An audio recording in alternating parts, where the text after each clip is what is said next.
Hello, everybody, and welcome to episode 188 of Crunch Time with the N326 Duo. I'm your host, Sam Gotzi. With me, as always, is Tanner Dislin. Tanner, how you doing? I am doing well, my friend.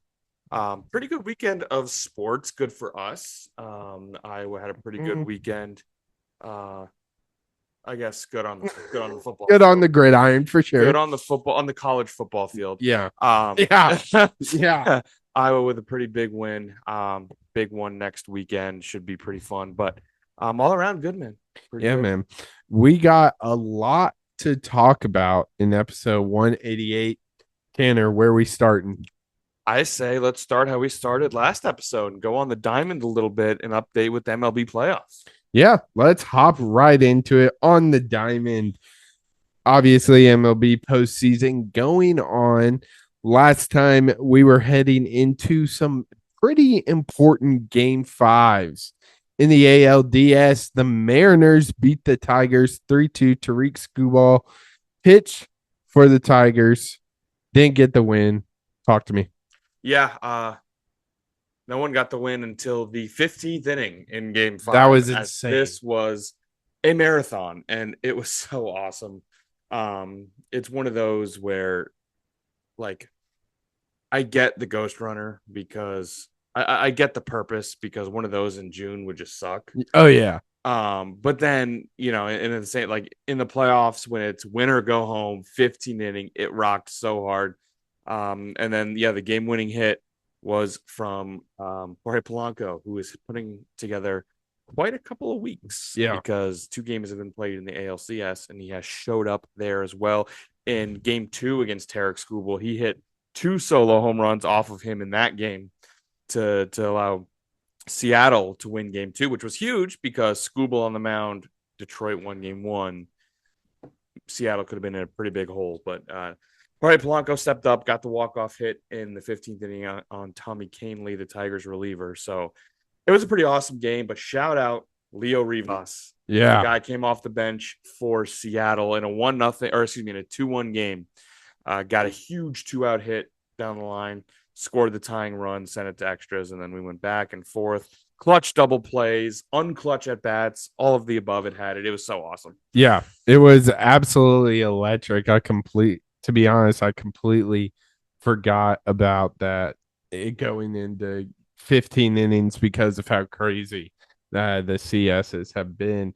But unfortunately, in the NLDS game five, the Brewers took a win against the Cubbies 3-1.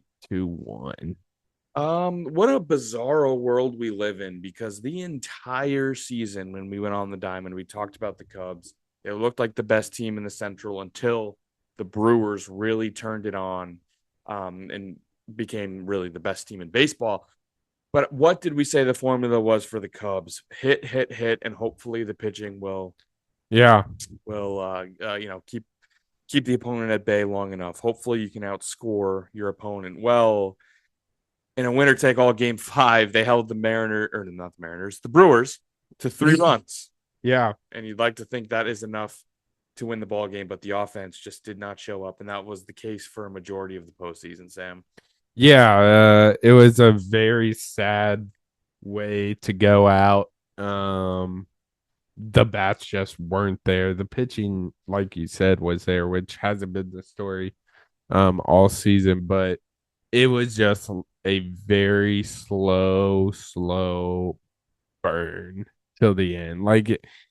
Once they got three, it was like, all right, Yeah, I mean it was a 3-1 game, and all four all runs four in the runs, game one solo homer. were solo homers. It was a solo home run in the bottom of the first by the Brewers. I think it was Contreras. Then there was a solo home run in the top of the second by Suzuki. Then there was another solo. I don't know. It was like the fifth or sixth by Andrew Vaughn, and then one in like the eighth by I think it was Sal Frelick, or I think no, so. or was it was the second baseman. Um, why can't I think of his name? Yeah. Uh, oh boy, this is gonna bother me. This is going to bother me, so I'm going to look it up. Bryce Terang. I think it was Bryce Terang. That's right. That But sounds about anyway, right. 4 solo shots, really not much traffic on the base pass out the entirety of the game. It was just 4 big swings, and the Brewers happened to have 3 of them, and the Cubs only 1. So unfortunate ending for Yeah. sure. Now you get into a really tough conversation with the Cubs because it was always going to be, are they going to re-sign Kyle Tucker? Yeah. Then he gets hurt. Then he kind of disappears for the last half of the season, not playing great, getting hurt, not playing great, coming back. Do they have an appetite to Yeah. resign? I mean, the Cubs haven't really shown an effort to really push the chips in since the World Series. Yeah. So I don't know what they do, and because of how poorly he played down the stretch, do they want to bring him back?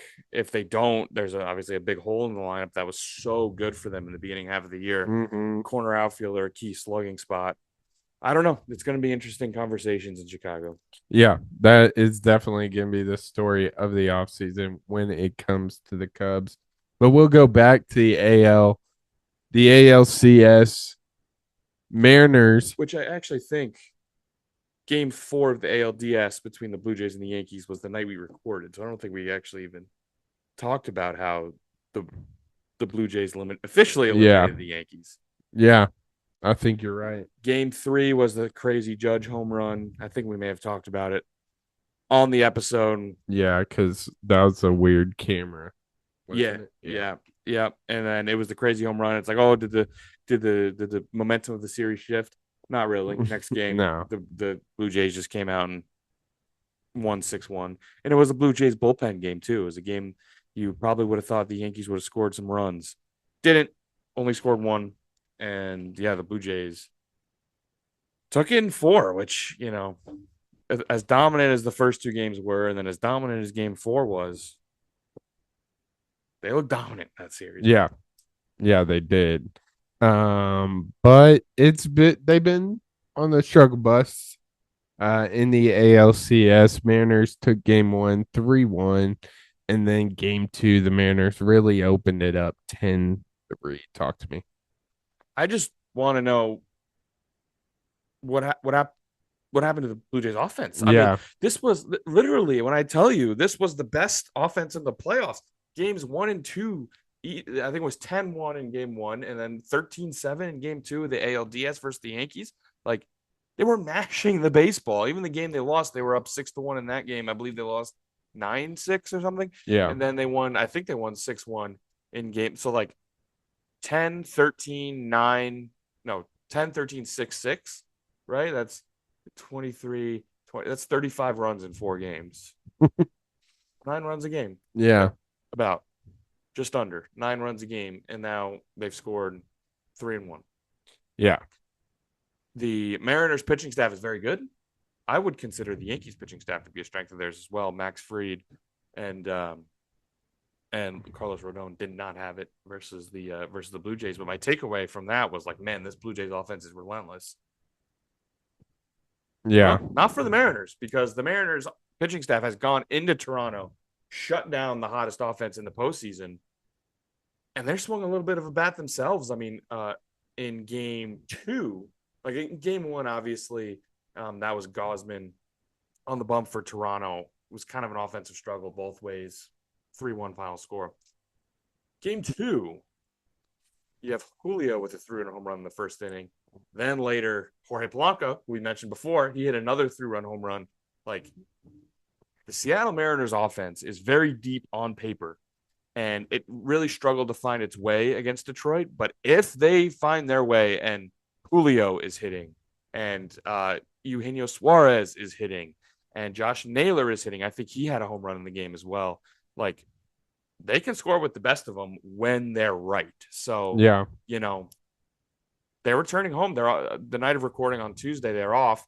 Wednesday, they're going back to Seattle for game 3. Seattle really has a chance to take a stranglehold on this series with I believe they have George Kirby, shout out Rye, New York, on the mound for Seattle. And I don't know who. I think Toronto has Shane Bieber, who kind of got lit up a little bit by the Yankees. So Who knows? Who Yeah. knows? We might be looking at a 3-0 series in Seattle. Yeah. It's going to be a crazy one. And then NLCS game 2 tonight on the night of recording. But game 1 last night was absolutely electric. Dodgers took it 2-1 against the Brewers. There were some crazy things that happened in this one. The 8-6-2 double play. Talk to me. This was crazy. Yeah. So we want to start with the play? Let's start with the play, man. Okay, we'll start with the play. So one of the craziest plays you've ever seen. No one knew what was going on. To set the stage, bases loaded, 1 out in a scoreless game. Bases loaded, 1 out. Max Muncy is at the plate. He hit a ball 404 feet. If there was if the fielder did not get to it, it would have been a home run. It was going over the wall. The center fielder, who I believe was Sal Frelick, was playing center. He made an attempt to try and rob it. The ball, he did a really nice job of keeping the ball in play. So it hit off his glove. He didn't catch it. Hit off his glove, then hit off the top of the wall. Then before hitting the ground, he caught it. Right?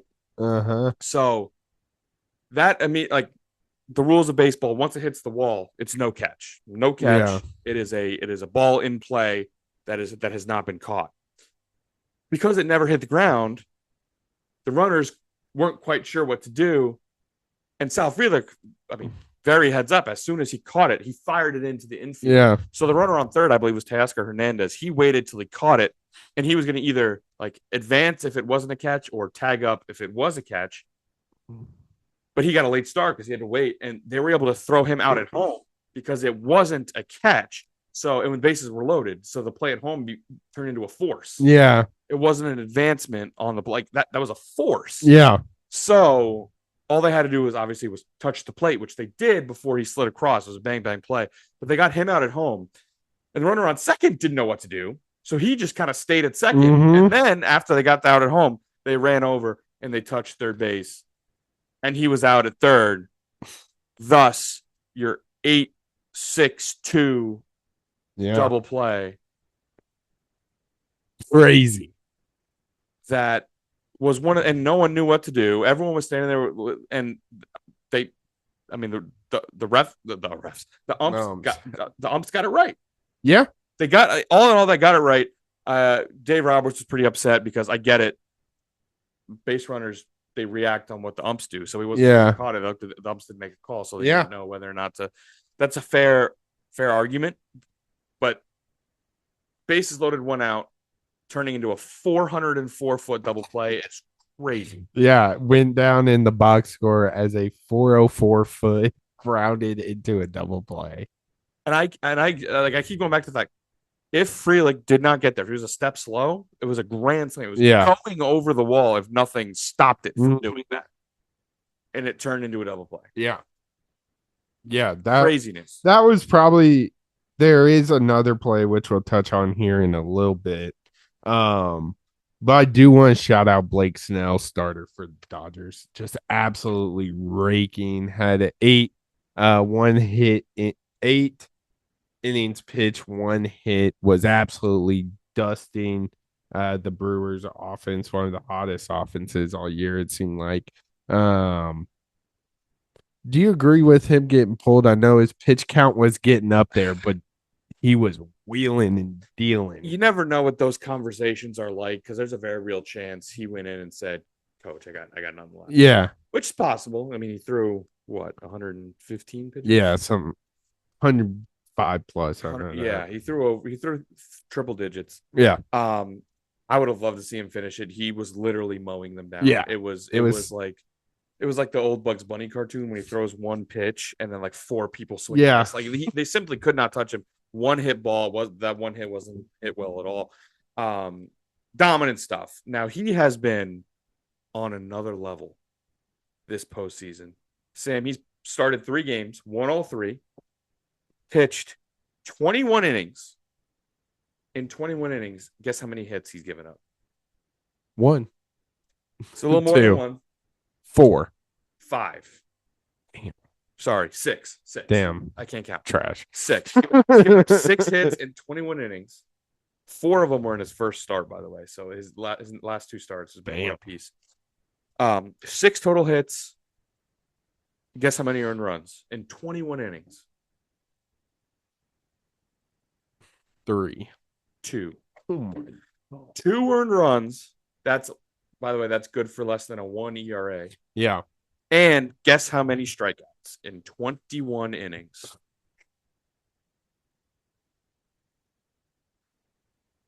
Oh man. This is a total, by the way. 21 innings is a total of 63 batters. Let's go 30. 28. Oh my God. You were just about there. 28. 28. Wow. 28. That ain't bad. That's dominant. That ain't bad. That is dominant. Yeah, dude. He is absolutely raking down batters. He's raking so hard. He's preventing the Brewers from raking. Yeah. But down the stretch, obviously this game was back and forth. With a tight game.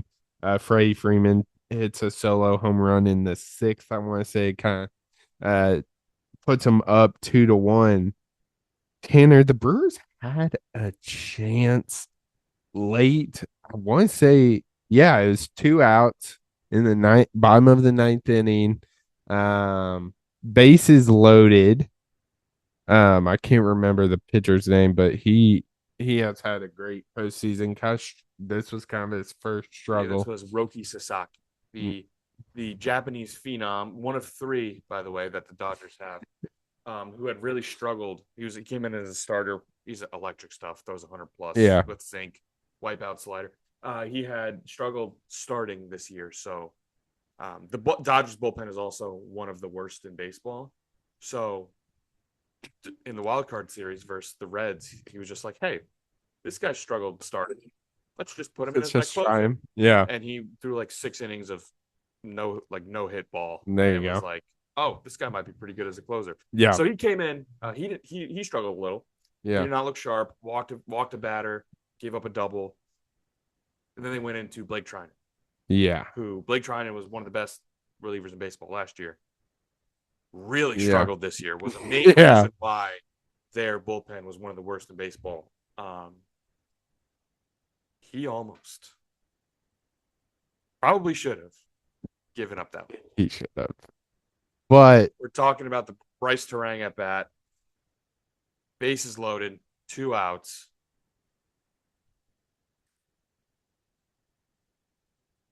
Obviously, looking back on it, it looks horrible.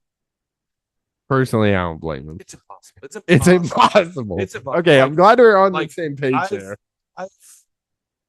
I played the sport at a level that is 1/1000th of what Bryce Terang is playing at. Like, not even comparable level. Facing speeds that are not even close to as fast as that was. Oh, and by the way, that was a slider, so it had moved. Yeah.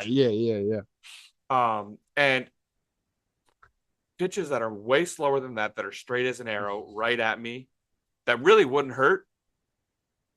Your brain just takes over. Yeah. You dive out of the way. Like, I don't know. It's just, it's impossible to make that, to go through the steps of, it's coming at me. Wait, the tying run's on 3rd. If I get hit, this is a tie game. Bang. Woo. Like, you can't compute that in that little time, and your brain just takes over. And if the ball's coming at your leg, you move leg out of the way. And as soon as he did it, he knew it. He was like, that was a tie game. And then he was in his own head, so he swung at a ball. So he swung a ball as a strikeout. So that's tough. Yeah, it was. But in hindsight, it's a tough at bat, but it is. Crunch Time Pod does not hate Terang for dodging what was it? It was like slider right at his thigh, like 90. Yeah, I think his slider sits like 88, 89, high 80, with insane movement.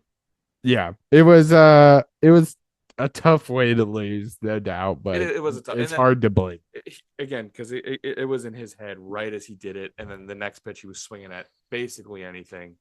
He threw it way above his head, and he was checked out of it. Yeah, it was unfortunate, but yeah, Brewers look to get a bounce back tonight, day of recording.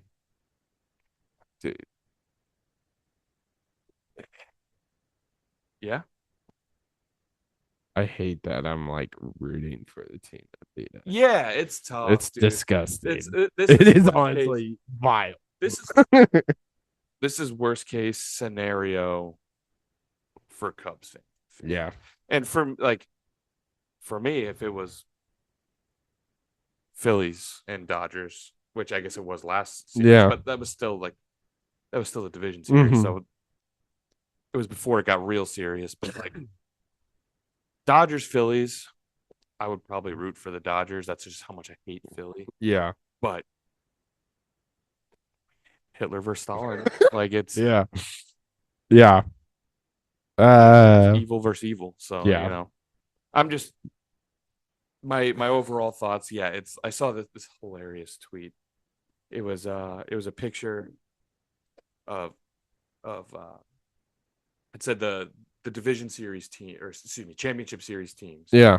And on Twitter you can do 4 pictures. Yeah. Did you see this? I think so. Yeah. And 3 of the 4 were a picture of SpongeBob Yes. Yes. I with did like see the this. propeller Yeah. hat and a lollipop and Yeah. rosy cheeks and a big smile, just looking all just like so Yeah. innocent. And then it was 3 of those, and then one of them was Hitler. Tough. That's what the Dodgers are, man. That's what they are. And then the other 3 are, just like super fun, you know, smaller market. Yeah. Like Mariners never won. Blue Jays haven't won since the 90s. I said Mariners never won. Brewers never won. And then, Blue Jays haven't won since the 90s. And then you have the Dodgers. Yeah. Been to like 7 straight NLCS and literally won last year. So, yeah. nothing to do with them. Yeah. Obviously. Yeah. Not for anybody but the Dodgers at this point. But shall we? I'm gonna ask if you're for a Cubs fan, you are praying the champions from the American League. Yeah. Yes, absolutely. You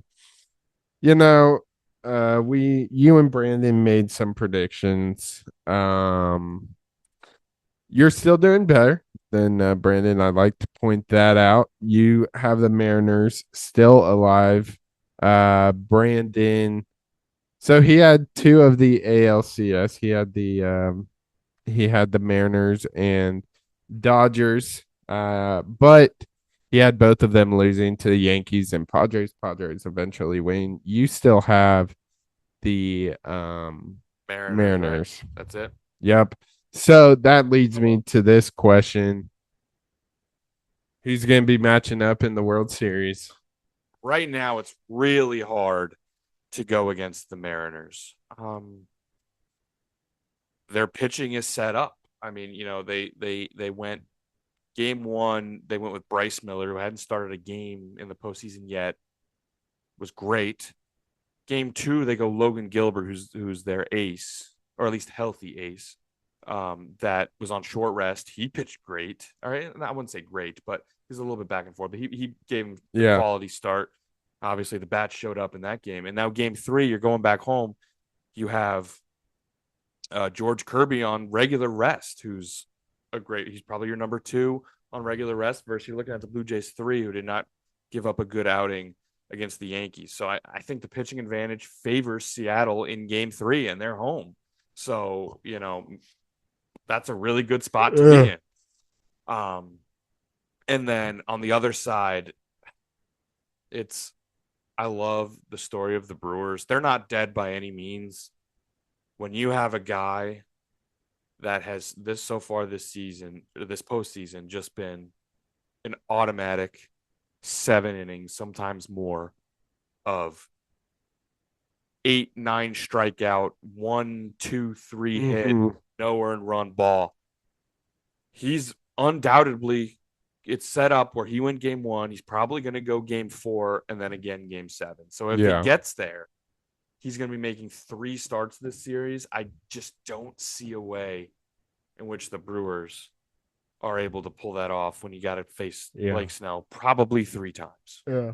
So I'm going to go with the Dodgers and the Mariners in the World Series. And?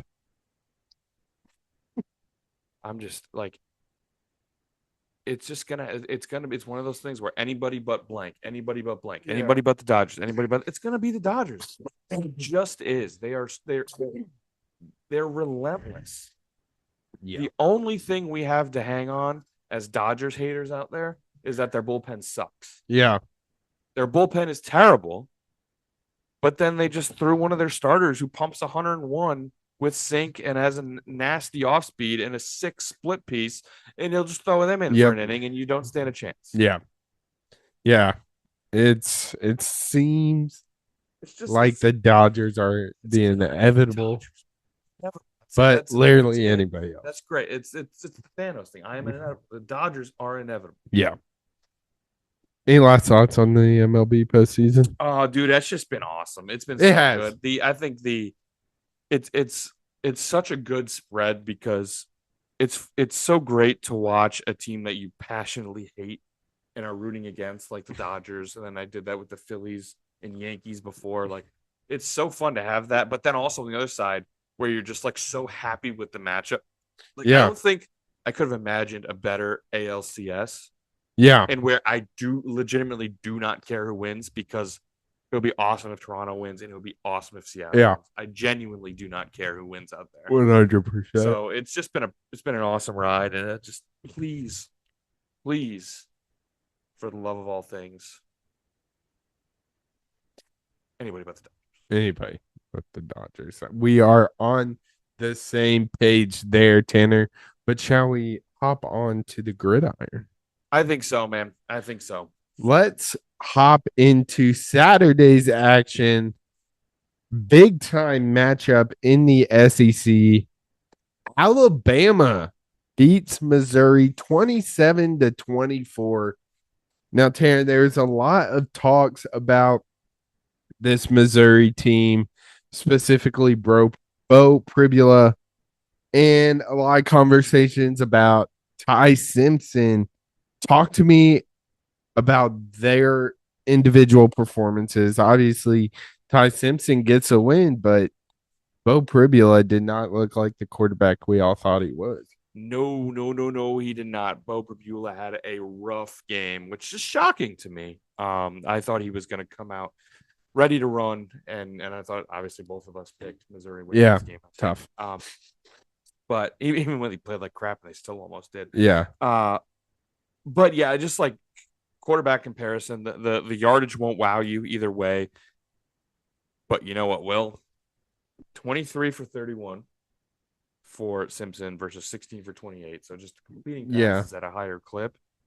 The big one, 3 touchdowns for Simpson, no picks. Take a look at Pribula. 2 touchdowns, 2 picks. Yeah, in a pick in a time you just couldn't have that. Yeah. And the last drive of the year, trying to last the ball too. Last drive, yeah. You were moving the ball too. You know, you were near midfield. You had a guy wide open who let you know he was wide open. The pick at the bottom of the screen as you were watching on TV. But it was bad. It was bad decision. It was bad throw. The worst combination. Yeah. Yep. So yeah, I was not impressed with Pribula. The problem is, it's just like everyone knows Missouri wants to run the ball, and when your quarterback's playing like crap, there was no threat. Yeah. Speaking of, we've talked a lot about this guy, Ahmad Hardy. Probably, I would say the best running back this year was held to just 52 yards on just 12 carries. Now, is this more of how dominant this Alabama defense is, or is it due to the fact Pribula wasn't really a threat in this one? To be honest with you, I'm giving credit to Bama here. They have completely turned their season around in a way that a lot of people did not expect. I mean, they now have wins, 3 straight wins over ranked opponents. Yeah. 2 of them have been on the road. And the one that wasn't was, they beat him pretty good against Vanderbilt. So like they're playing Tennessee this weekend, so they have their 4th straight. This one at home, so they're coming back to Tuscaloosa. But it's like, they Ty Simpson has been great since everyone's kind of like, who is this Ty Simpson guy? He's terrible. He's been great. Their defense has been great. I mean, obviously, this guy's not a big. Um, we're not big fans of his on this podcast, but they're using a certain left tackle in short yardage plays and throwing screens to him. That's unreal. And he's like, he's probably going to be a top 10 pick. Freak athlete. Probably going to be a top 10 pick in the NFL when he eventually declares, which is going to sting like a mother. It's just like Alabama's just really good. Yeah, they're just really good, and this was about impressive as of a win. I mean, it's this and Georgia are two. I'll say this win in Georgia at Georgia are two of the most impressive wins. Really, I'd say I'd put them just behind Miami. Yeah, with wins against Notre Dame and Florida State. Yeah, all their resume to this point. But yeah, no, it's Alabama looks damn good. Alabama took that Geno Smith quote to heart. They wrote me off. I ain't right back. Yeah, for real. Because, like you said, Ty Simpson kind of struggled to start the year. He has become this Heisman caliber quarterback. It's going to be very interesting to see how Alabama finishes out the season because they are red hot right now. They sure are. Moving on, though, a shocking upset. Pitt takes down the Seminoles 34-31. Now, Tanner, this is the third straight ACC loss for FSU, dropping them to 3-3. I mean, what does this loss mean for the Seminole season? I mean, we can play the resume, but I think in competition they take it out. They earned a lot of goodwill with win against Bama, and then taking care of business the following weeks against nobodies. Hey, East Texas A&M, solid program. And don't forget about Kent State now. How could I? But it's tough because I do think these three teams are like legitimately good. Yes. Virginia, Miami, and Pitt. Pitt has had very sneaky been a pretty good team.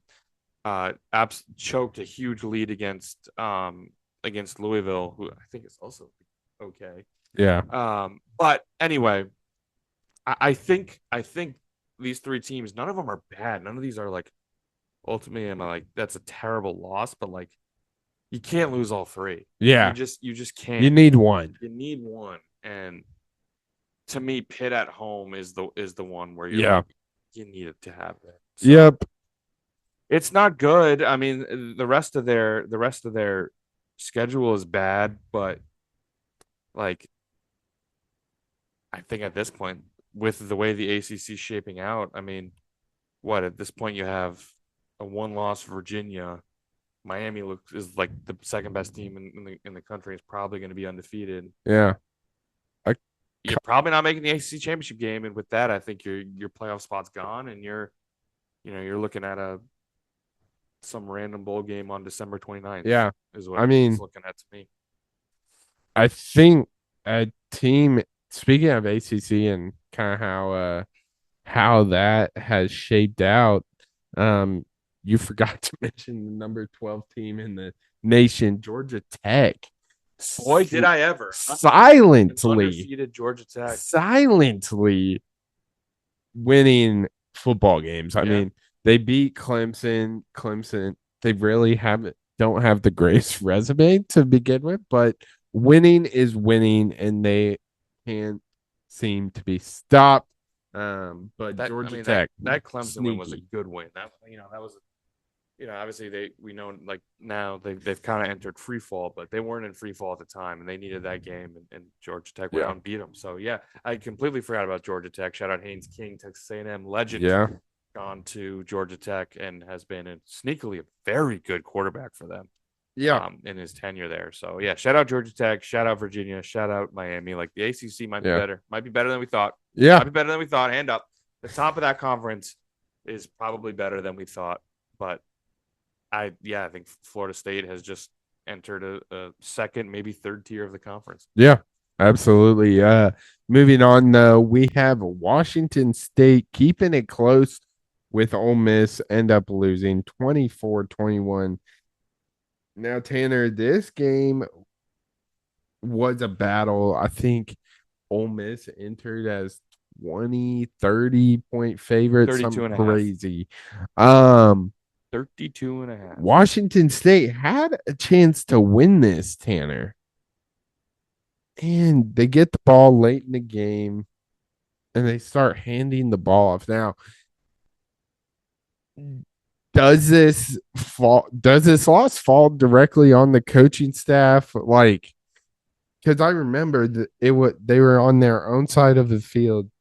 They run an inside zone run, and we were both like, "What the hell are they doing?" Uh I mean, to be honest with you, I don't think Ole Miss is that good. Yeah, I mean, you're looking at this resume. Like, I think two teams right now, like Ole Miss has played one ranked opponent. yeah, One. They played a bad Kentucky team, won by 7. yeah, They played an Arkansas team that fired their coach yeah, and obviously had the loss to Memphis and like put together a pretty poor season yeah, and beat them by 6, and Arkansas had a chance to win. yes, They played Tulane, who like sure they're not a bad mid major. They handled Tulane pretty easily. They played LSU, who I also don't think is that good. no, Nussmeier's hurt. We don't know. They beat LSU. That's their signature win. And then they play Washington State and win by 3. Like to me, that's just not a top 5 resume in the country, even though they are number 5. yeah, Like I guess they're undefeated, so you gotta. But like, I don't know. I don't think LSU or I don't well, LSU or Ole Miss is all that good. yeah, And I they got to play. Ole Miss plays Georgia next in Athens. yeah, I think the Dogs take that. yeah. Speaking, it seems this was the first game Trinidad Chambliss. He kind of mentioned Ole Miss not being as good as everyone's saying. I totally agree. Um, I think we saw Trinidad Chambliss come down to earth a little bit in this one.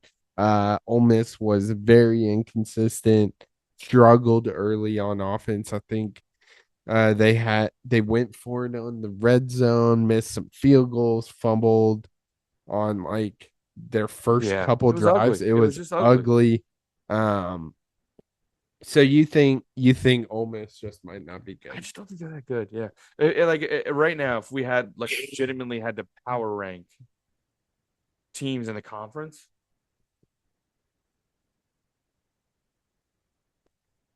um,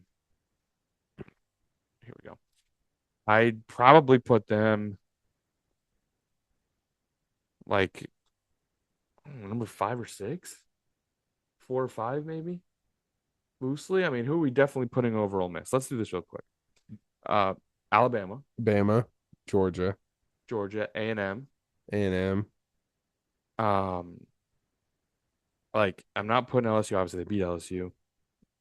Oklahoma looked bad. Missouri looked bad. Like, Yeah, but like if Ole Miss and Missouri played, I would think I would pick Missouri to win that game. yeah, And if Ole Miss and Oklahoma play, I don't know, maybe they might beat Oklahoma, but still, like it, you know what I mean? Like yeah, I just don't think they're that good. And so I'm not buying too much Ole Miss stock. I'm trying to find that schedule. It is rather favorable. Um, they play Georgia then Oklahoma, so we'll have an answer to that Oklahoma here in a couple short weeks. Then South Carolina, an SEC Classic, the Citadel on November 8th. Hey, Then Florida, then Mississippi State.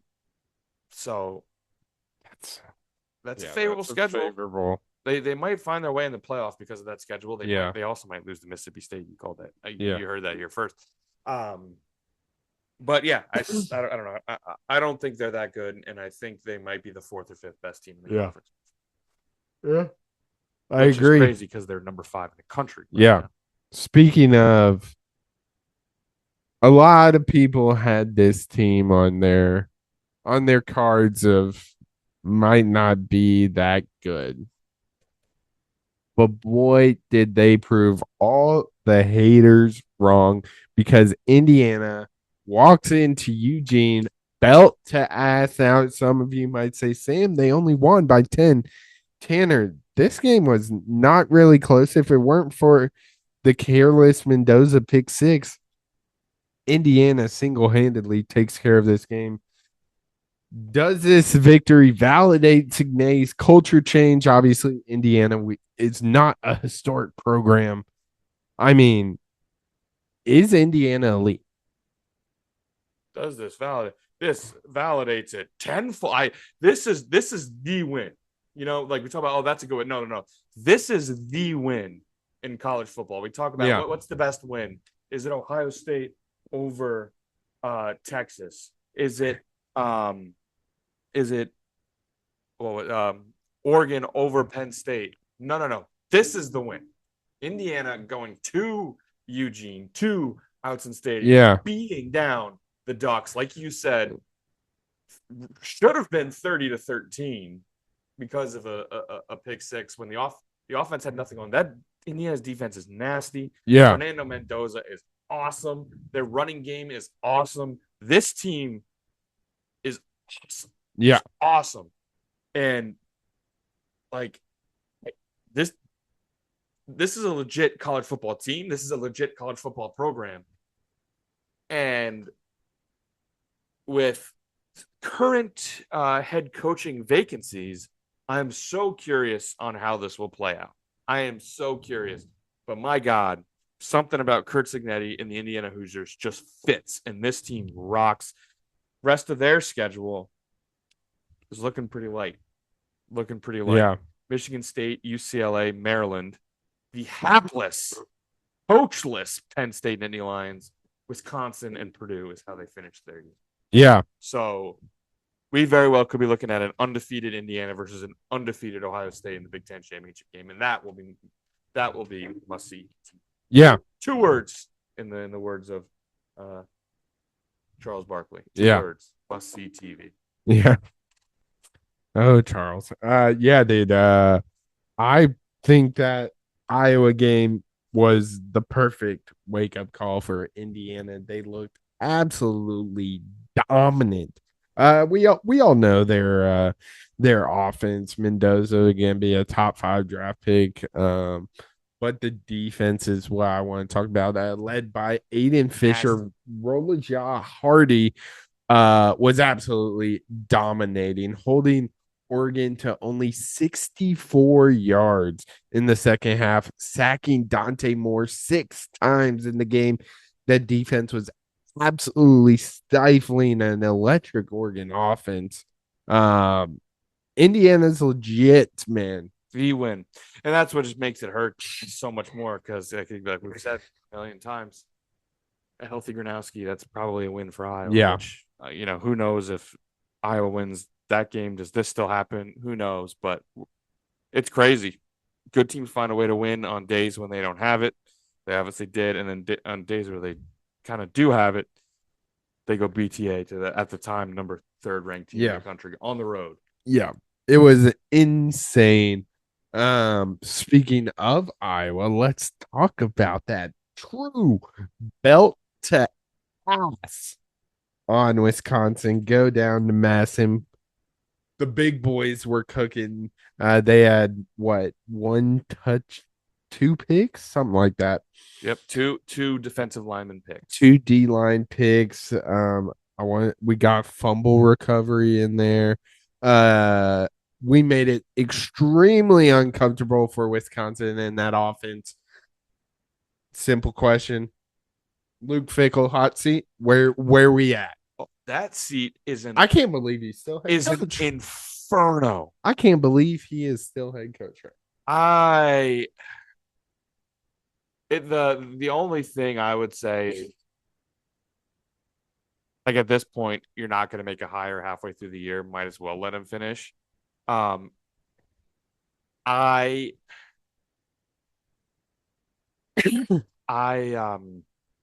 trying to say here?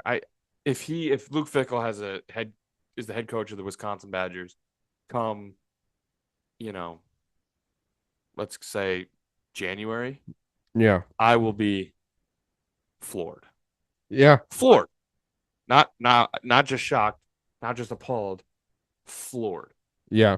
It's This marriage has not worked in the slightest. no, not at all. He has been there since 2023, and his record at Wisconsin is 15-17, but these past 2 years have been bad. 2024, he was 5-7, 3-6 in conference, tied for 12th in the Big Ten. And then this year is off to an abysmal start, 0-3 in conference, 2-4 overall. Um,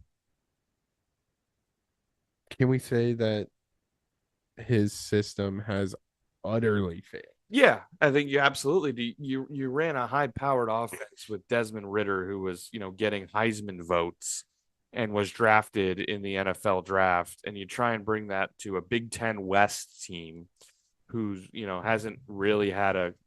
Can you name me one Wisconsin quarterback since Russell Wilson? Graham Mertz.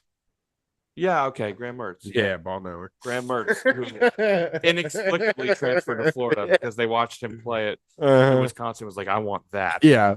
Yeah. No, it's just been bad, and I don't know what it is. If it's just an inability to recruit his play style at Wisconsin, which I'm not sure why. Wisconsin's always had talent. They have access to a lot of talent. Like Chicago's right there. Midwest, like of the greater Midwest, other than like Ohio State, Michigan, they're probably the premier program. Maybe you can Oklahoma, but like I don't know why they haven't been able to recruit. It has been with a little bit of bad luck too. I do remember one year they brought in Tyler Van Dyke, the quarterback from Miami, where he got hurt. Yeah. I think they've had a few quarterback injuries, which has been, unlucky, but they can't run the ball anymore. No. They're trying this air raid offense that doesn't work. The defense, which used to be, I mean, Iowa used to be diet Wisconsin. Like everything we say about Iowa's defense, Wisconsin was the same thing, if not better. And that's gone by the wayside. It's just a disaster. Yeah. And like everything from this game, like sure, Iowa played well, fine, whatever. This to me was all about the state of Wisconsin football. Yeah. Because it is in a dark, dark, dark place. And you need to start by getting Luke Fickell out of here. Something about the marriage, the philosophy, the recruiting, just whether or not I'm sure Luke Fickell will find his feet and lead another program to success somewhere else. It's just not working here, and you need to move on. Yeah, I think you nailed it. This says way more about Wisconsin and their state than it does Iowa. Don't get me wrong, Iowa looked very good. The defense was the name of the game this one. But Mark Gronowski was put in favorable situations. The running game was awesome, but yeah, definitely this game is more about Wisconsin. But Rich, by the way, this makes me just so happy on the inside. Wisconsin, one of my top 3 most hated colleges. Last 2 years, Sam, we have beaten Wisconsin over those 2 years combined by a score of 79-10. Yeah. 79-10. Wisconsin in conference play this year. Do you know how many points they're averaging per game? 3. A little bit more than that. 6.7. There you go. 6.7. Iowa, by the way, is swiftly at 30. So yeah, there's that from Wisconsin. It's just a really, really dark time. Also, some are saying if there's one thing we know about sports, it's that the transitive property always holds true. Of course. Wisconsin played Alabama earlier in the year. Want to know what the score of that game was? In Tuscaloosa, by the way. What was it? 38-14. At home against Iowa, 37. Some are saying. Also, Michigan, Wisconsin went to Michigan in the Big House on the road, and it was 24-10. So, some are saying, just something to ponder. Yeah, Wisconsin. did have one of the wildest quarterback decisions. Um, where did he come from? He came from somewhere. I can't Oh remember, yeah, but he like never played. yeah. He made and now he's just starting for Wisconsin. And it wasn't like Alabama or No, it was like a yeah. It was was it FCS? yeah, it might have been. It was very weird when they said that, and it was just is that like I don't know. Grant, I haven't paid much attention to Wisconsin this year because I felt like they were going to be terrible. I don't know if they're dealing with injuries to the quarterback position again, I think so. but very peculiar, and it's just not a good not feels like rock bottom for Wisconsin. Yeah. Yeah. And it doesn't get easier for Wisconsin. Yeah, brutal schedule. They play Ohio State this weekend. It's gonna be really bad. It's gonna be really, really bad. Brutal schedule. Also, is there anything sadder than a jump around when your team is getting absolutely destroyed? Yeah. That was pathetic. So he played so he they are they do have injuries at the quarterback position, but this guy has played in two full games. He did appear in Maryland, but then through Billy Edwards was their starter at the beginning of the year. Think of where he was at Southern Illinois. That's where he That's right. was. That's But yeah, huge win for the Hawks. First home shutout for the Badgers since 1980. So loved seeing that at the end. But there were some notable games that happened. Personally, don't think they're worth talking about, but Ohio State beat the shit out of Illinois 34-16. business as usual. Iowa State lost to Colorado. Um, By the way, we had more video evidence on that is going to be used to ban field yeah, storming. I don't know if you saw it. yeah, I did see that. Anybody who tries to take a helmet from a player Yeah, should be obviously first off should be checked into a medical institution because what do you think you're going to be able to overpower a Division I football player? You, a student, and it's just that person should have his tickets removed and should not be allowed back into that stadium because that's unacceptable. Yeah. Northwestern beat Penn State. Obviously, we can talk about James Franklin. This was just a nail in coffin. Oklahoma with a hurt John Mateer lost to Texas 23-6. Texas defense still very good. Yeah, Michigan took a fat L to USC. Tennessee eked out a win against Arkansas 34-31. Georgia beat Auburn 2010. LSU beat South Carolina 20-10.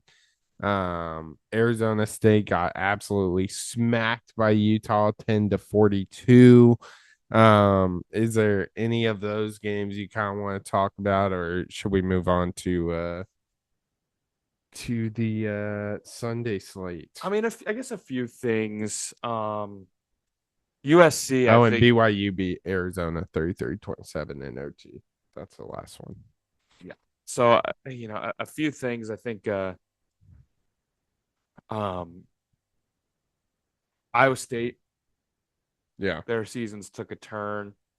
Are they still ranked now? I don't. I would doubt it. The thing about them is they I doubt it as well. They were 22 before the loss. I guess they're on bye. Are they on bye next week? No, so they'll probably be what they're not ranked. They are not ranked. Okay. Yeah, it's unfortunate because it seems like everyone on their team got injured. Yeah. Their entire secondary got injured. Their entire kicking staff, I'll Yeah. say, has gotten injured. They had to punt. Like they had some unfortunate punting. 6'8", 320 Yeah. kicker. Yeah. It's yeah, it's Iowa State season has completely nosedove. Which we're just all broken up about Yeah. on the desk. Um, and then I think the other one is the other haterade we're drinking, and that's Penn State. Yeah. I got nothing. They were 21-point favorites. Um,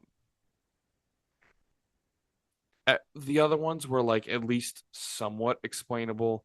Oregon's a good team. You lost a close game at Yeah. home. Then you go to UCLA across the country. Weird things happen in California. Big Ten teams rarely play well in Yeah. California. Weird things happen there, and I just the new coach, the new OC, and Nico is talented, so that talent shine through. It's like okay, maybe maybe that's explainable. This one is just the one where Yeah. you're just like, what the hell? Yeah. At home against a dead, lifeless Northwestern. I got Yeah. nothing. Yeah. I got nothing. Nothing. It just I don't know. Did the entire team quit? Are they just Drew Aller. bad?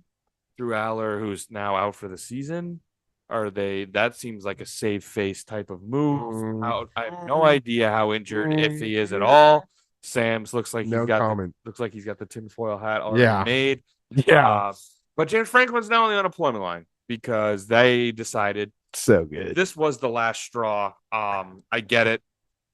When you are a program as high profile as Penn State with expectations as Penn State, you have people to answer to. I'm slightly surprised it happened so soon. I would have expected it was going to happen in the offseason, to be honest. But they said enough is enough. Pulled the trigger. Is the greatest job on this earth. Yes, it is. A good coach for a couple years and then get $49 million buyout. If as long as you're, which like all of these guys are obviously very competitive. That's the only way you make it in that business. So I'm sure he's pissed about his performance. But like, yeah, it is. It's the best, man. Yeah. Now he can do his own thing. He can step away. Remember I saw an interview with Jimbo Fisher because he got the similar type of treatment after Texas A&M. Oh yeah. And they were like, you want to get back into coaching? He said, hell nah. Like I'm making $1 bajillion and I'm just chilling, spending time with my family. Yeah. So yeah, I'll be interested to see what his next move is. If I'm, Oregon State or who else moved on from their coach? Arkansas? Yeah, Arkansas. Yeah, absolutely. If I'm Arkansas, it's my first pick. Yeah. It's my first call. Yeah, I don't know what his thoughts are, and then obviously it's a pretty high profile head coaching vacancy now. Yeah. Jimbo Fisher's buyout was $76 million. Nuts. I mean, that's not. I mean, after James Franklin's up there, but after that, like Gus Malzahn was 21.4. Charlie Wise with Notre Dame was 19. Willie Taggart at Florida State was 18. Obviously, LSU at Ogeron 16.9.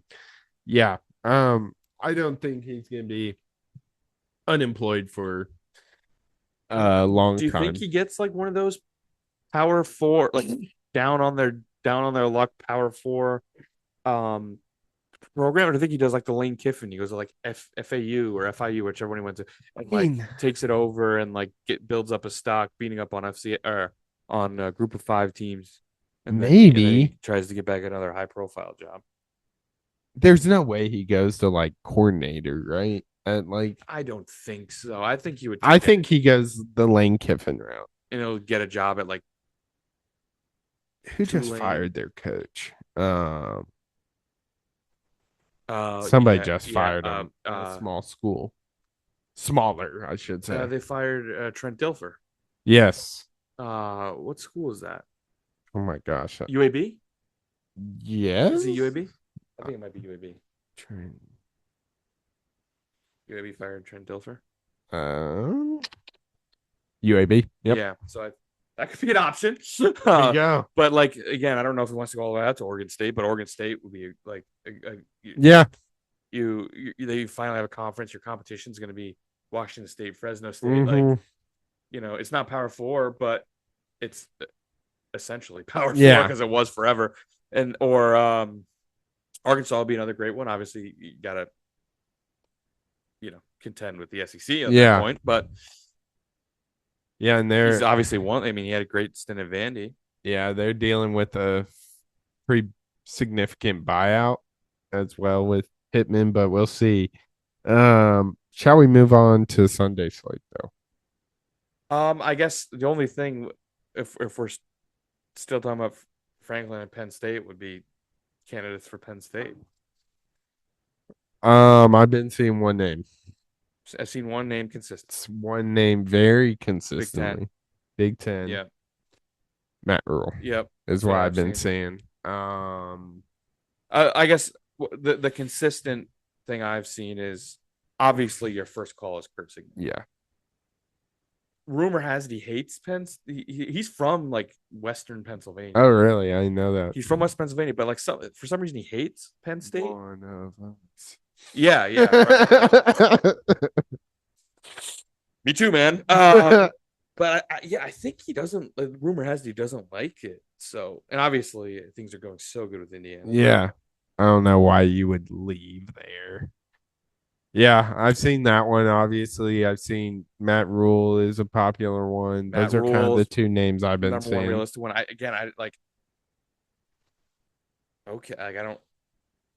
Nebraska has, as much as we clown on Nebraska, they have a very loyal fan base and NIL system. Not as much as Penn State, but Yeah. comparable, I think. Yeah. And with that, like if he goes to Penn State and they go 3-6, he's gone in a year. Mhm. He stays at Nebraska and goes, which they're 5-1 right now. Like they're a pretty good team. So I don't know. I if I were Matt Rule, I probably wouldn't. I would probably stay at home, stay right there because I do think Nebraska is a very good job to have. Yeah. Other than the fact it's in Lincoln, Nebraska. Correct. But yeah, it's gonna be interesting. Eli Drinkwitz, maybe. Yeah, I've seen Dillingham with Arizona State. I've seen that name thrown out there. I don't think that'll happen, but we'll see. We'll see. Yeah. I genuinely don't know where they look. Matt Campbell seems to be in every conversation. Of course. With every job. I He's think he's Kirk. I think he's young Kirk Ferentz, where it was literally like, he was the hot name, and he said, "No, I like it here. I'm gonna stay here." And yeah, I don't think he's leaving. And maybe look at a coordinator. I know Oregon's coordinator has gotten some steam, offensive coordinator. Yeah. I don't know. I genuinely don't know. Yeah, it's gonna be an interesting storyline rest of the season going into off season, of course. But now let's switch to Sunday slate. By Sunday slate, I mean Thursday night slate, because the Eagles took another L 17-34 to the New York Football Giants. And Tanner, is it safe to say that the Giants have found their long-term offensive core with Cam Scatterbo and Jackson Dart? Let's not forget they have a star wide receiver Yeah. who just happens to be injured as well in Malik Neighbors. Yeah, dude. I do think they have. Jackson Dart looks awesome. I think I said this last time. Jackson Dart is the final nail in the coffin. No one has any idea what they're talking about when it comes to quarterback prospects. Jackson Dart, I didn't see one single person being like, I like this Jackson Dart kid. No one liked him. I saw nothing. He was like, when did the Giants pick him? Like in the teens? Yeah, something like that. Or I don't know. I just felt like there was no steam for him. I didn't think he was going to be good. He looks awesome. Cam Scatterbo, like He's awesome. He's a man. He's the man. He's exactly what everyone thought he would be. He needs to change his number though. He's like number 44. Yeah. Just like which I guess 44 I gets kind the of love fullback it. I vibes. kind of love it. Maybe I might recant that because he's kind of a bruiser fullback. He Um, was 25th. Dart was yeah, okay, 25th. 25th. That's what I'm saying. It's like usually those type of prospects are not all that highly regarded. Um, so he looks a lot better than I thought. Scatterbo's awesome. They'll get Neighbors back. I think this game was hilarious for a couple reasons. Did you watch this game by chance? No. So at one point, Hand up. No. Jackson Dart, fair enough. Jackson Dart was pulled from the he was pulled from the game by the independent Yeah. concussion spotter. Yeah. Um, they put in Russell Wilson. He threw one pass. It was nowhere near his intended receiver. 3 members of the Giants went in and checked on Jackson Dart in the medical tent directly after that. It was hilarious, including Brian Dable, who then got into an argument with the trainer. I did see this clip. And, obviously Dart was ruled okay. And he was pissed he got taken out. And it looked like it was pretty clear to everyone he was okay. And this was just a precautionary measure. But that was hilarious. It was on the best night of Philly sports ever. Yeah. Which we haven't even talked about. I've completely failed to mention that in the baseball was the loss that Philly had, which was amazing. Yeah. But that it was a shocking result. Yeah. A shocking result. Now, I think I've come up with Jackson Dart and Cam Scatterbo. They got to be the Hammer Bros, right? From Mario. Yeah. With the that's on. good. That's good. That's what I immediately thought of when I see them. Yeah. The Hammer Bros. I like it. I'm game with that. But they're good, man. They're good. They're tough. They're exactly what the New York Football Giants were not for so long. Yeah. Absolutely. I mean, this Eagles season has been so weird, but I've enjoyed it very much. It seems the offense doesn't know what to do. Like last week, oh my God, Jalen Hurts threw like 40 times. Now they're trying to run it. They ran the tush push like 4 times in one possession. It just seems they don't have any identity as offense, and it seems to be an issue. Yeah, I don't know how to take this Eagles team because they do this every year. And remember last year when we were having conversations, I think they beat the Browns and we're like, are the Eagles back or do they just play the Browns? And then obviously they were back and they went on a crazy run. But 2 years ago, you remember they started off like 7-0 or 7-1, and then they just completely fell apart. Mm-hmm. It feels like an every other year thing because they're so talented that when they get the right coordinator in, that unit becomes unbelievable. Yeah. Then when that unit becomes unbelievable, that coordinator gets hired somewhere else to be their coach. Once they're there, they hire someone else. A lot of the times it's not the right hire. Yeah. He gets canned. They bring in someone else. He's the right hire. That unit looks incredible. That coordinator gets hired away. And the same thing over and over again. Last year, Kellen Moore was so good as the Eagles offensive coordinator. That unit was awesome. Then obviously the Jets coach, the Jets current head coach. Oh my goodness, names are escaping me today. But he was their defensive coordinator. That unit looked awesome. Yeah. Or no, excuse me. He was Aaron Glenn was my fault. Aaron Glenn was the coordinator of the Lions. The Eagles was Vic Fangio, who's still there. But the offense seems to be the issue every year. And yeah, Kellen Moore was awesome. Got hired away. This new guy that they brought in, I can't remember his name because names are completely away from me today. But he, I know Eagles fans have been not happy with him at all. Okay. Kevin Patullo. Thank you. Kevin Patullo, he's been under fire, because the offense has been bad, and if that's not the right hire, their season will crash. So yeah, it was Kellen Moore last year, Brian Johnson the year before. That's right, Yeah. because it was Shane Steichen, who was awesome. Yeah. They went to the Super Bowl, lost. Then he got hired away to the Colts. He was the Colts head coach. Then they brought in Brian Johnson, who was terrible. He got canned. Brought in Kellen Moore. He was awesome. They win the Super Bowl. He leaves for another head coaching job. They bring in Patullo. He's terrible, and the offense struggles. It's the same thing over and over again. Uh-huh.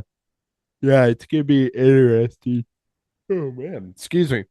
To see what happens with the Eagles. But yeah, Jackson Dart, Cam Scabo, so fun. Yeah, the Hammer Bros. What's not fun is the Jets because they suck.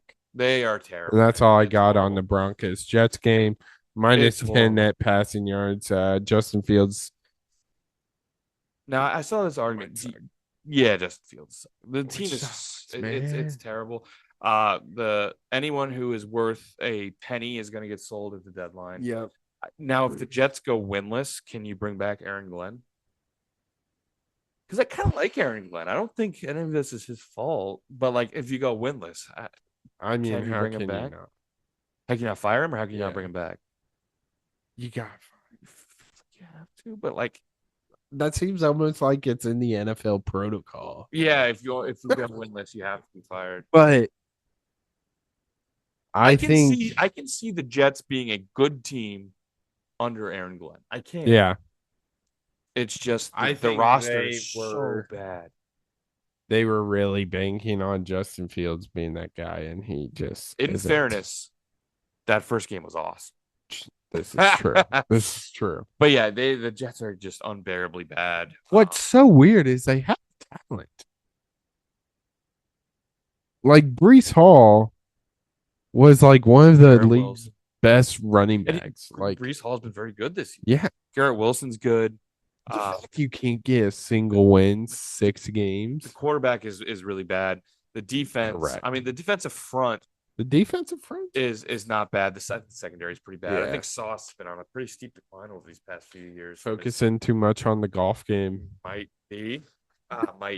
But yeah, they have talent, and that's the worst part. Is it's not like the Titans, who obviously have a win at this point, by the way.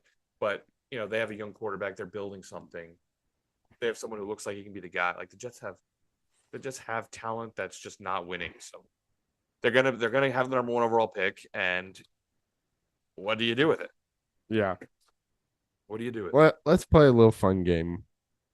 Where will the Jets win come from? Sure. All right. Versus the Panthers next week. Where is it? At home. I think it's a loss. Carolina's been very good at home this year. Not as good on the road. But the Meow Mix factor. Meow Mix died so the Panthers can win. Noble sacrifice by Meow Mix. I'm going to take the new look Meow Mix Panthers over the Jets. At Bengals. They could beat the Bengals. They could be possible. They could beat the Bengals. Versus the Browns. They could beat the Panthers too, but I don't think yeah. Versus the Browns. They could beat the Browns too. The Browns defense is too good though. I think the Browns win that game. At Patriots. They're not winning that. Versus the Ravens. Or at the Ravens, excuse me. Lamar will be back at that point, and they're not winning that game. Versus the Falcons. They're not winning that game. Versus the Dolphins. They're not going to win that game either. At the Jags. Nope, not win that one. Versus the Saints. They could win that one. Or at the Saints, excuse me. Spencer Rattler doesn't look too bad, actually. The Saints look like a frisky team. Yeah. Which I think we've mentioned before. They could win. I don't know if they will, but I've got 3 or 4 that they could win at this point. And then versus the Patriots, and then at the Bills. Not winning that. So this 3-game stretch could make or I think it's versus the Panthers, at Bengals, versus the Browns. And then I think at the end they could possibly beat the Saints. Yeah, so four games they can win. So Good luck. We'll see. But moving on, we are going to dive into this Cardinals Colts game.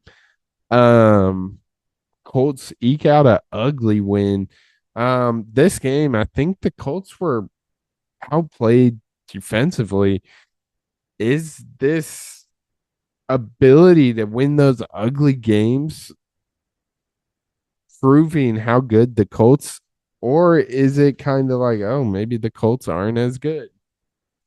It like the NFL is I'm gonna say the most cliche term in the history of NFL coverage. It's a week-to-week league, Sam. Yeah. It's just you have to look at the body of work, and like if they came into this game 2-2 and they barely eked out a win over the Cardinals, I'd be like, I don't know. Yeah. I don't know. But you just can't. You have to look at the whole thing, and like their only loss is at the Rams by 7 in a 1-possession game. Obviously, we all know the wins they've had this year. Like, no, as long as they keep winning games, I'm going to continue to call them a good football team. That's just is what it is. And the Cardinals, like, is Kyler Murray the problem? Yeah. I mean, Jacoby Brissett threw for 320. But like, Jacoby Brissett's not bad. I feel like Jacoby Brissett is always that guy. Yep. They'll just like hop in, sling it, and then disappear till the next team picks him up. Andy Dalton. Yeah. He's within the past like 5 years or so. Obviously not Bengals Andy Dalton. Yeah. Like Andy Dalton did it for the Saints for a while. Mm-hmm. Panthers when Bryce Young would go down. But yeah, no, I agree. Like Jacoby Brissett's not bad. He's not But moving on, Tanner with the Cowboys losing to Panthers. I got one question. How much longer does Matt Eberflus have as DC? A coordinator is very tough to backfill. Yeah. During the year, so he's going to get the year. Unfortunate. Because the perfect DC candidate is a fired head coach. Yeah. Which Eberflus was. So this one just didn't work. Also not helped with the personnel at all. But there will be someone out there that will get fired, like Brian Flores to the Vikings. Yeah. Like Dennis Allen to the Bears. And then they'll just swoop in and get a new DC. So Eberflus, I think, will be fired at the end of the year. The defense is putrid. Shout out Rico Dowdle, though. No. Screw that guy. It's a pretty cool revenge game. Oh, yeah. Legendary. Pretty cool revenge game. Wasn't happy he was cut. Obviously, they're No, he balled out. He balled out. He did. He balled out. 2 weeks in a row, by the way, he balled out. Yeah. I think now, which we kind of saw it a little bit last year, the Panthers might be frisky. Frisky. Ted McMillan had 2 touchdowns. He looks like he could be a damn good wide receiver in this league. Yeah. They still have Xavier Legette, who just caught a touchdown in the past couple weeks. The man. Rico Dowdle looks awesome. Like Chuba Hubbard is injured, but he had looked good in years past. Like, I think they have some weapons. I mean, I don't know. I think Carolina can be frisky. Yeah. It just sucks being a Cowboys fan and wasting Dak's best year. Dak looks awesome. And reminder, he's doing this without CD Lamb. Yeah. George Pickens is stud. Great. But very disappointing. It's same new week, same BS. Offense looked awesome. Defense can't stop a nosebleed, and that's basically it.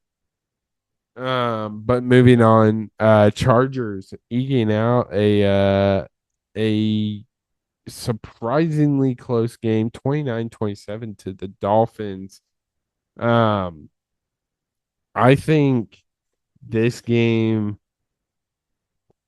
just showed where in the two individuals' careers are with Tua and Justin Herbert, because Justin Herbert had this awesome series leading up to the game-winning field goal. Tua sucked. That's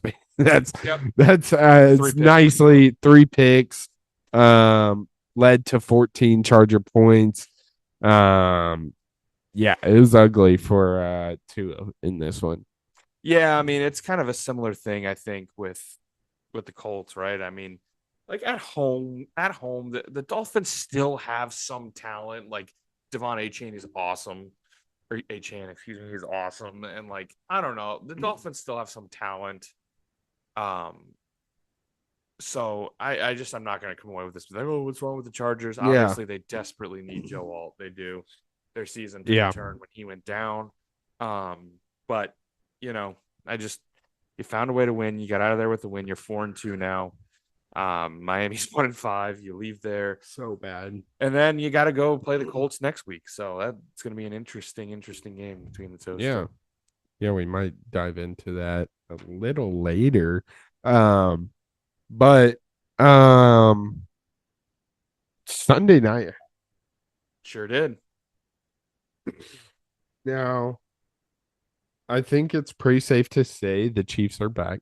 Yeah, I agree. They win 30-17. But the storyline around this one is what happened once the final whistle was heard. Because Brian Branch just swung at Juju Smith-Schuster for what seemed to be no reason. Yep. Talk to me. Ugly. Ugly. I got nothing to say. I don't really know how that happens. I don't know if there was jawing. You never know the whole situation, but Yeah. It's Still. I know Talking ish is way different than swinging on a dude. And if he came out and said, talk ish, and they went chest to chest, maybe pushed each other, we're having a different conversation. Oh, yeah. Than him completely swinging on, after the game's over. So he's already been suspended for a game, which I think he said he's going to appeal. I don't know. Good luck with that. Yeah. Good luck with that. I don't know how he wins that. But yeah, it was ugly. I've tried to talk about that Lions secondary and how they tend to hunt for kneecaps more so than other teams, led by who some people just give the pass because he was on the coaching staff of the Saints, by the way, Dan Campbell was.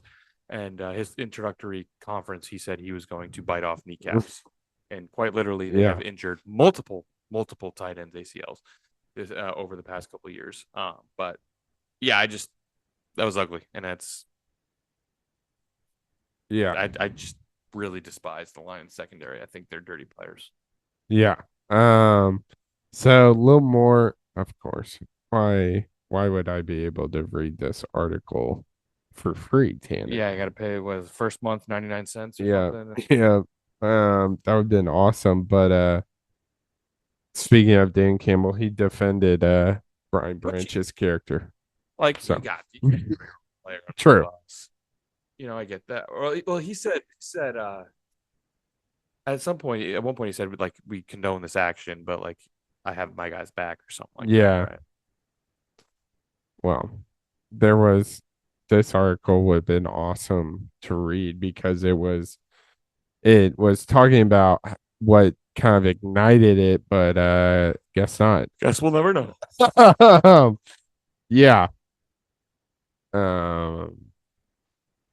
Supposedly it had something to do with like an illegal block by Smith-Schuster. I don't know. Whatever. But so that happened, and then we went into this Monday night double header, Tanner, and the Bills took on the Falcons. Falcons obviously having a pretty good season, but I don't know about you, but I thought, Bills are going to take care of business. Not so fast. Bills drop to the Falcons 24-14. Is it starting to get concerning hours as the Bills drop 2 straight games? Yeah, I'd be concerned. To teams that aren't particularly good. Yeah, I'm concerned. Well, the only thing about the Falcons that I will say is that they were wearing the red helmet throwbacks. So that's worth it. That is true. That's worth, I would say, 10 points, and they won by 10. So okay, maybe that's the difference here. And I gotta be honest, I do not like the Bills throwback helmets. The red ones. No, they wore it's essentially their same normal jersey, but their helmet is like it's just essentially a buffalo. Like Oh yeah, yeah, yeah. it's I like know a what you're talking about. block buffalo clip art thing. Hell yeah. Um, Chow but they clip just art. like I think it could look cool. Like I assume, yeah, like that one. Yeah. It could Okay. look Yep. Yep. Yep. cool if they were wearing something other than just their like normal Yeah. uniform with it. But anyway, I don't know. It just this was shocking. Bijan Robinson is so good at football. Dude. So damn He good. is so good at football. Um, he was an absolute workhorse. Seemed like in the second half they were just like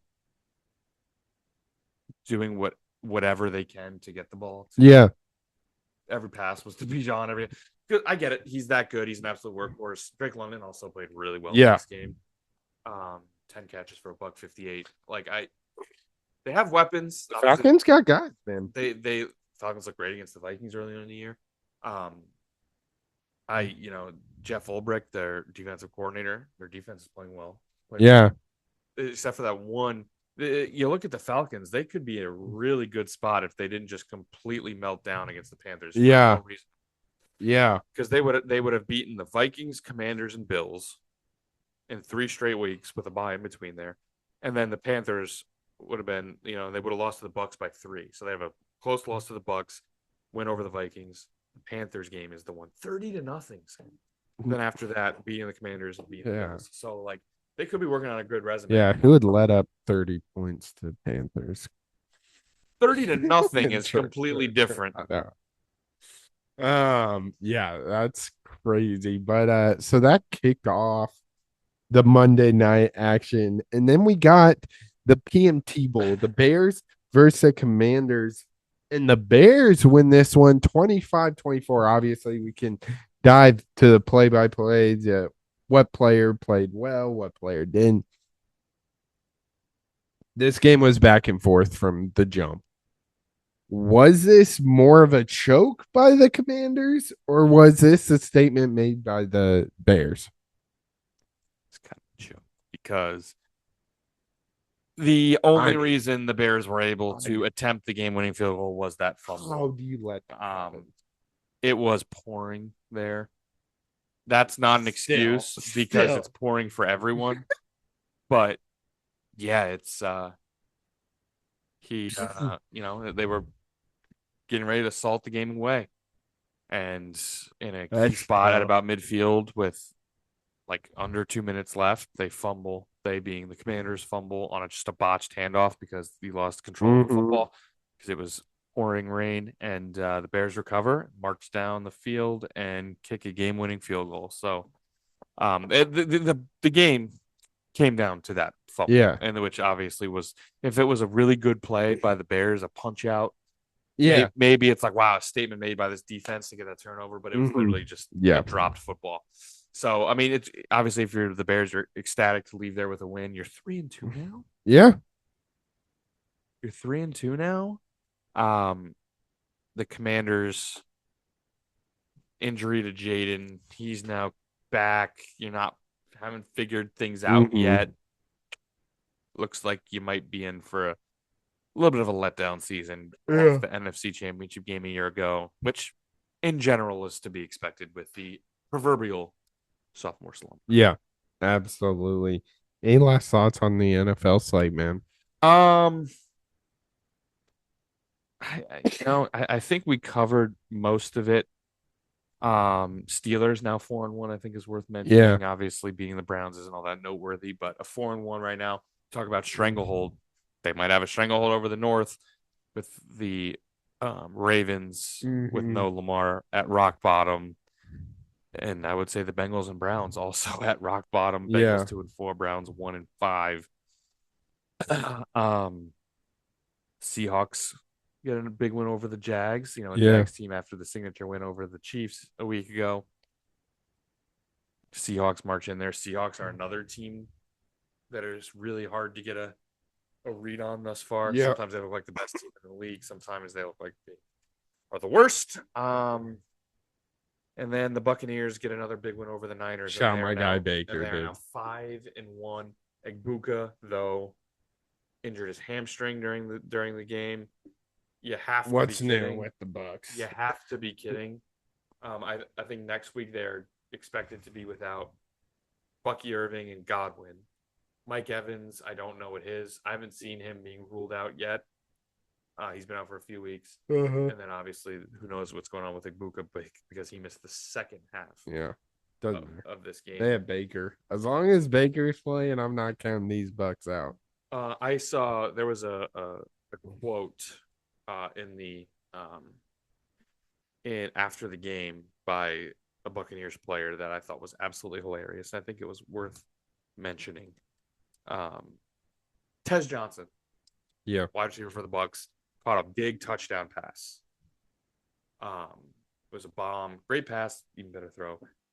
Caught it, did his celebrating, and the crowd was chanting MVP. Oh yeah, I heard this quote. I think. And he looked to his teammates and he's like, "Are they chanting MVP?" And the teammates like, "Yeah, they are." And he goes, "But I haven't done anything all year." The guy goes, "No, you moron! They're chanting it at Baker." And he's That's like, awesome. Shout out great. Baker, man. That's great. Shout out Baker. But got anything else, man? I think that's it. We got a couple letdown spots this week, couple big wins. The NFL week-to-week league. You never know what you're going to get next week. Some big games, which I'm sure we'll cover in the pick'em section. But yeah, it's just another week in the NFL. Yeah, absolutely. Speaking of pick'em, it is that time. A little different format this week.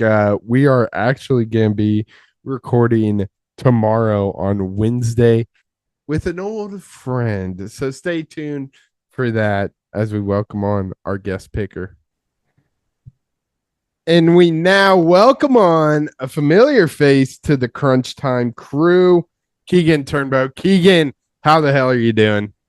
I'm doing all right, guys. Thanks for having me on. It's been a pretty good football season here. I'm looking forward to hopping on with you guys and talking about it. Yeah, absolutely. A little update for the people. Me and Tanner are in a tight match, 36-33. We have not been hot with our Superdogs. Last week's guest picker, Carter, went 4-4, hit his NFL Superdog. So he is actually tied for second place with Ron and Brandon. We'll see how Keegan does this week, but let's dive right into it. Number 10, LSU taking on number 17, Vanderbilt. Keegan, who you got? I'm going to take LSU in this one. My heart will be with Vandy. I always love rooting for Vanderbilt, and they've been on a great tear as a program ever since last season's upset against Bama. But I think LSU is the more complete team. I really like their rushing attack here. And as long as Nussmeier doesn't turn the ball over, I think that they should get done, even though they're on the road here. Not so fast, my friend. I cannot quit this Vanderbilt team. I picked them to beat Bama. Did not work out well for me. But I'm going back to the well here. Look, Vandy is coming off a bye, which is huge. Regroup after that that tough loss in Tuscaloosa. But LSU, man, they're a team which I've said before in previous episodes. Like I was really impressed with them against Clemson, and then slowly but surely, week after week, their stock just continues to fall in my eyes. Nussmeier has not been the Heisman candidate that we thought. And I think they're going to struggle in Vandy, who obviously is a good team looking for a signature win this year. Give me the Vandy boys at home to beat LSU. Love that pick, Tanner. I am also going with Vanderbilt. I just do not trust Nussmeier. LSU's run game has been wishy-washy this year. So give me the Commodores upsetting the Tigers. But now, is that like the football like term, wishy-washy? Is that like the jargon? Yeah. Dude, yeah. Saying in SEC country, we got Ole Miss taking on the Bulldogs of Georgia. Keegan, who you got? It's kind of funny when you guys are talking about our last game and talking about trust. These are two teams I don't trust at all. With the Georgia's defense is the most reliant piece of this whole process or of this whole matchup. That's why I'm going to side with the Bulldogs here, but I haven't been I think both of these teams are overrated where I don't think their ranking matches the quality of the team. They'll probably both make the college football playoff because they're from the SEC, but I'll take the Bulldogs in this one in a close one. Great pick, Keegs. I earlier in the episode we talked about that Ole Miss Washington State game. I just don't think Ole Miss is that good. Their signature winning is against LSU, who I just said 20 seconds ago. I also don't think is that good. Georgia at home. Their defense is the best unit in the game. And do I trust Lane Kiffin or do I trust Kirby Smart? I'm going to trust Kirby Smart. He can make timeouts disappear. So I'm going with Georgia. I'm going with Kirby. I think Georgia covers too. I think they're maybe a touchdown and a hook favorites here at home against Ole Miss. Give me Georgia. Give me Georgia to cover. Yeah, give me Georgia. I think Trinidad Chambliss struggles in this one. I like Georgia's defense. Y'all kind of already covered the bases. Give me Georgia here. But another great matchup in SEC land. Tennessee taking on the Crimson Tide of Alabama. Keegan, who you got? I would love like Tennessee is another one of those teams that I like to root for. I like to see them do well. I don't think they're going to fare well in Tuscaloosa. I think something that Alabama does very well so far this season, after that early slip up against Florida State, which isn't aging well for the Crimson Tide. But ever since they've done that, they've done a good job of protecting the football, not turning it over. And when you look at Tennessee, that's kind of been a bit of a difficulty for them. I like Alabama to win the turnover battle and effectively win the game because of it. I don't know if there's a person in college football I was wronger about after week one than Ty Simpson. He has been so good since that week one letdown, I'll say, against Florida State. I would say Alabama right now, in my eyes, instead of AP rankings, just straight up power rankings, I would probably have them as the third best team in the country, third hottest team in the country behind, or I'll go fourth behind Ohio State, Miami, and Indiana. Yeah. So I'm taking Bama here. I think at home they take it easily. Tennessee's defense, I don't think has enough to stop the Tide. Yep, I totally agree. Ty Simpson making a case for the Heisman with his last couple weeks of play after that shaky start. So give me Bama here. We go down to Notre Dame as they take on the USC Trojans. Keegan, who you got? I really like USC in this matchup. I think that offense is something it's been firing in all cylinders all season. Their only loss coming in a very close game against Illinois, losing by a last-second field goal. So they're one play away from being undefeated going into this matchup. And Notre Dame's just a team that I haven't been very impressed by so far this season. Their two losses, they have aged well as the season's gone on, but I'm not gonna judge a team based on how they've lost. I'm gonna judge a team based on how they've won. And Notre Dame hasn't proved that to me as of yet. So I'm gonna go with USC. You know, if this game was in LA, I would be right there with you. USC, I think, is a very scary team at home. Took it to Michigan at home. I don't know if I trust them on the road, especially in South Bend in a rivalry game. Notre Dame has not been all that impressive. I agree. The Boise State game is one that I looked to where they kind of struggled a little bit. But the week before that, sorry to bring it up, Sam, but they just took it to Arkansas in that game. So it's been an up and down season for Notre Dame, but I do think they get this one done at home. I just don't trust that USC team on the road. Give me the Irish in this game. Yeah, this is a purely hate pick. Give me USC. Don't trust Marcus Freeman in big games. Frankly, don't really trust Lincoln Riley either. But I really like Jaden Mayava, King Miller have been putting on a clinic for the Trojans this year. So give me the Trojans in this one. Staying in the college football realm of things, we got Utah taking on BYU. Keegan, who you got? BYU's been a team that has They've done very well for me all season long. I'll put it that way. Then in what's going to be I mean, the stakes are high in this matchup, obviously, and so I think this is going to be a close game. I think it's going to be the BYU's defense that gets a play that's going to be able to make Dampier. There's going to be a mistake in the clutch, I think, and I think that's how BYU is going to get done.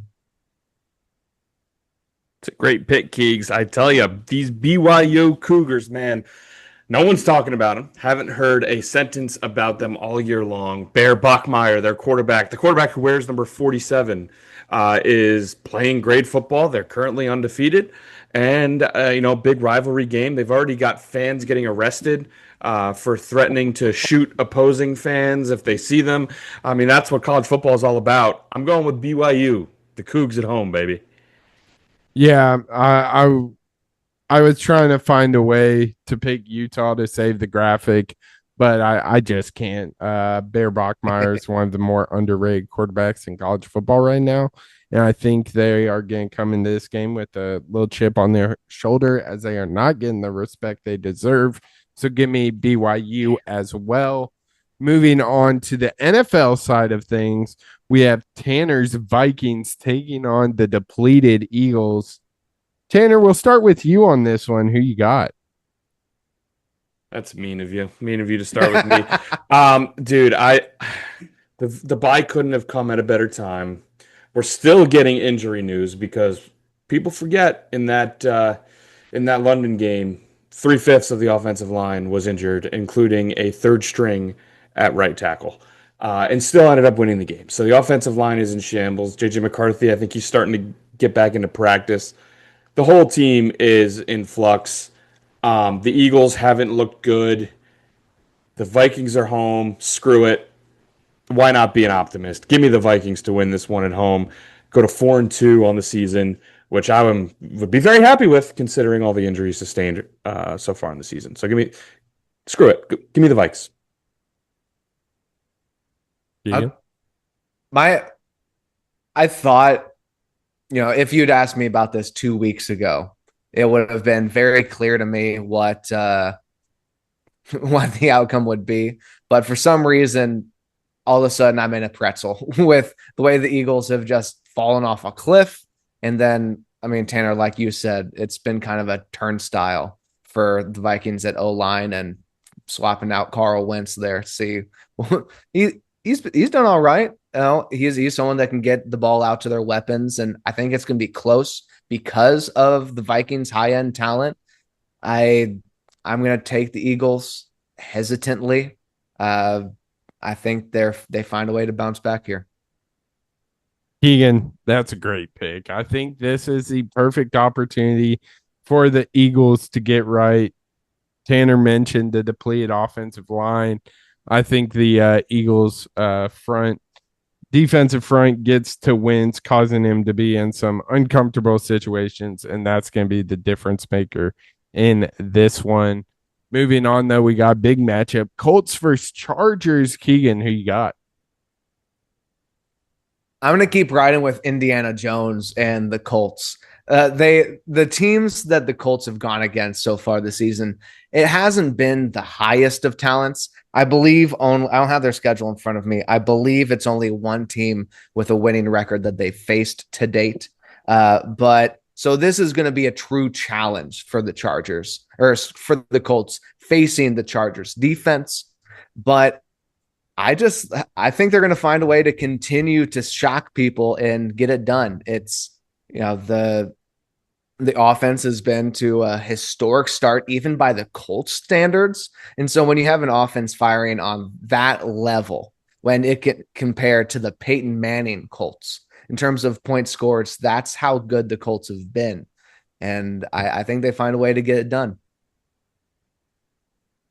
Not so fast, my friend. There's a young cat on the other side named Justin Herbert, and he's ready to roll. Look, I'm a little frightened with the Chargers not having Joe Alt.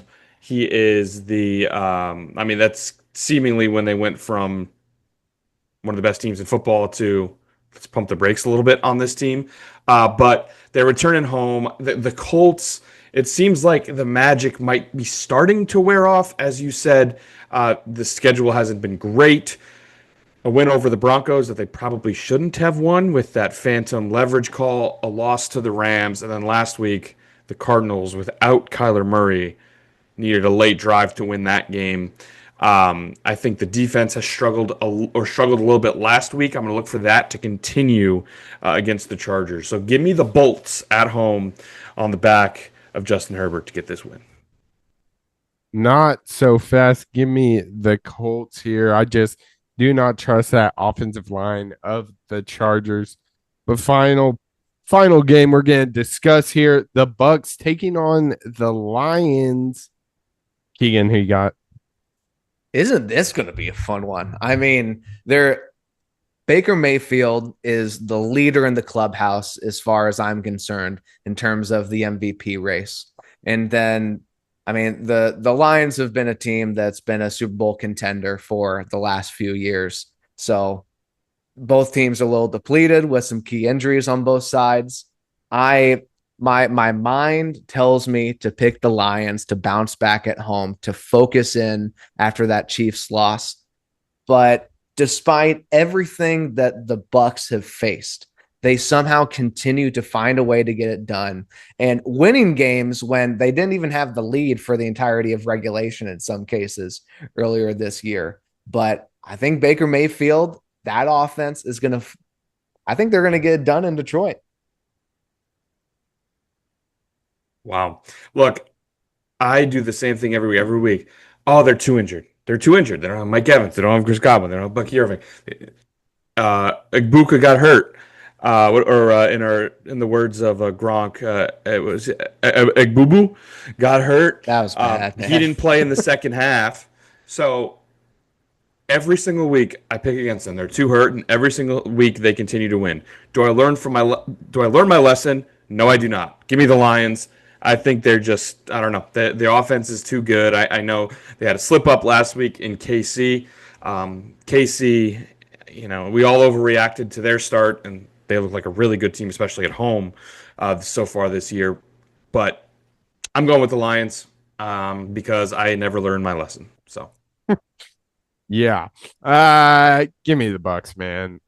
Everything in my body is telling me go against the Bucks. I mean, they have literally no one on the offensive side of the ball except one guy, and that guy is Baker Mayfield, the toughest SOB in the league, and I like him leading the Bucks to a big win over the Lions. But that leaves one thing, boys. It's Superdogs time. Keegan, hit me. My super dog, you don't got to go to the weekend to find my dog. Mine will be playing on Friday night in Minnesota, hosting the Nebraska Cornhuskers. Right now, the Gophers are plus 7.5 against Nebraska. That's a place where Nebraska has struggled. Playing Minnesota, they've lost 6 of their last 7. That has been an issue for the Huskers. And I think Minnesota's defense is going to find a way to make Dylan Raiola turn the ball over. Minnie Mahomes is not going to do well in Minnesota. And I think the Gophers are going to find a way to, I don't think they just cover, outright win against the Cornhuskers, who are looking to take a leap forward to try and be a Big Ten dog.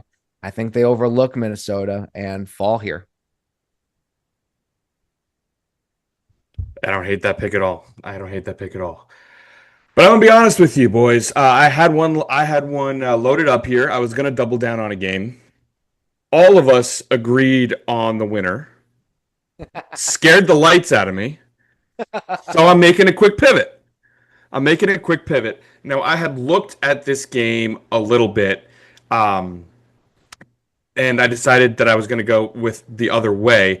But look, there's one team in the country right now that is, I mean, there's many teams that aren't getting talked about enough, but there's one team, if we're to do a blind resume, they currently have one loss, and that one loss was against the number one team in the nation, and they covered. You'd say that team is probably pretty good, right? Correct. Yet no one's talking about them. That team is the Washington Huskies because they have been playing damn good football. They came back from a 20-0 deficit 2 weeks ago to beat Maryland, another team that has been playing great football in Maryland. They took care of Rutgers last week at home by 19.